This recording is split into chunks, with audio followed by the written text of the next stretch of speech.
What is going on, guys? It's Thomas here, and today we will be discussing why the current market conditions provide an awesome opportunity for first home buyers to go out there and snatch a bargain in the Australian property market. Now, we're currently in the middle of the virus outbreak, and it has resulted in a negative impact on the property market. We've found that a lot of sellers aren't putting their properties on the market, and there is definitely less buyers out there looking to purchase a property. Now, today I'm out in the sunlight. It is an awesome day today, so I thought I'd do a little bit of filming in the background. Apologies for the dog in the background, he's doing a bit of sniffing around.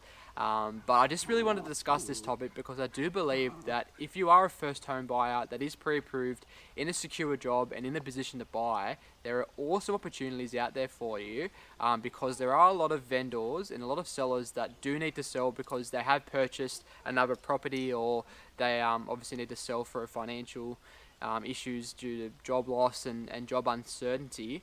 And this does provide an awesome opportunity for first home buyers to negotiate on deals and find properties under the current market value. We've also seen the property market shift down to the lows that we found in the middle of last year. So if you were a bit scared of buying in a falling market last year, and you've seen the market increase already in the first quarter of 2020, you have got a second chance entry into the current market and buying properties again at those previous lows. Now, there's a few different things that I want to talk about in regards to this topic. We're going to start off with interest rates. Obviously, interest rates are at an all-time low. The RBA has set the interest rate at 0.25%, which is an all-time low. And the main kind of reasoning behind the interest rate lows was to help to boost the Australian economy in general. And this has also provided cheaper borrowing for buyers that are in a position to purchase property and to take out a mortgage. Accompanied with the lower costs of living at the moment, due to obviously people not being out and about enjoying themselves and spending their money, it does create a perfect opportunity for buyers to go out there and get approvals. Obviously, your costs and your living expenses are going to be lower, which are going to increase your borrowing capacity. So with the combination of interest rates being low and cost of living being low, this does increase your borrowing capacity. Secondly, I want to talk about the actual buyers out there in the market. And typically what you find is that the majority of investors won't invest and put their money out in markets like we are in at the moment.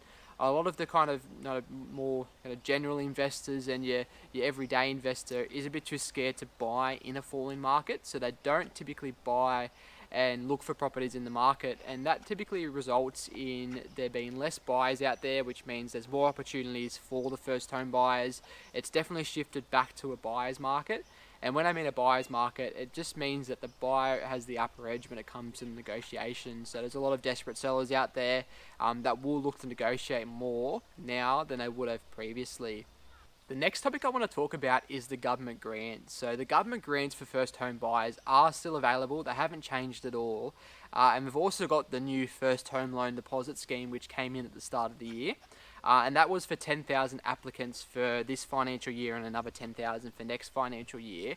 But this is important to talk about because there are a lot of first home buyers that have lost their job, unfortunately, and are no longer in a position to buy. So maybe you're on the cusp of being applicable for this new grant, or the spots were taken previously and now there's more spots available for you to access. So this third grant that's come in, the first home loan deposit scheme, this can be accessed a lot easier than it would have been a couple of months ago, before the pandemic outbreak. So obviously I have discussed these grants previously in quite detail, so check out my website thomaslady.com if you do want to see a bit more in-depth information about what grants are available for first home buyers. So the next thing that I want to discuss is the fact that lenders are going to be hungry for new business. So with the decrease in applications for home loans, they are going to be more hungry to take in potentially more riskier clients. So you may have been on the verge and on the edge of being applicable for a home loan previously, and now the banks would accept you and would take you on due to the fact that there are less applications that they can take on and less new business coming in for them. So it could also be an opportunity for you if you are obviously in a secure job, in a position to take out a home loan, to go and apply for a new pre-approval and potentially be able to borrow more money than you would have been previously. Accompanying this with the recent changes at the end of 2019 in regards to the affordability criteria and serviceability of a home loan, where they've dropped that serviceability rate, and this accompanied with obviously the market conditions being that first home buyers are able to borrow more money than they would have been able to this time last year. So although the property market currently is in a downturn, there is an awesome opportunity out there for first home buyers to purchase in this buyer's market.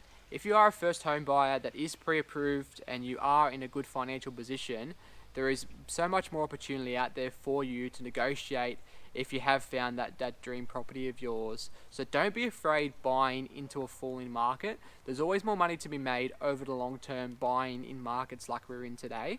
Obviously, property is a long-term game, and over the longevity of your property purchase, the price will increase eventually. So don't be afraid to buy in a falling market. That's when all the savvy investors do purchase. Thank you so much for tuning in today, guys. If you did enjoy today's content, be sure to smash that like button and let me know if you have any questions.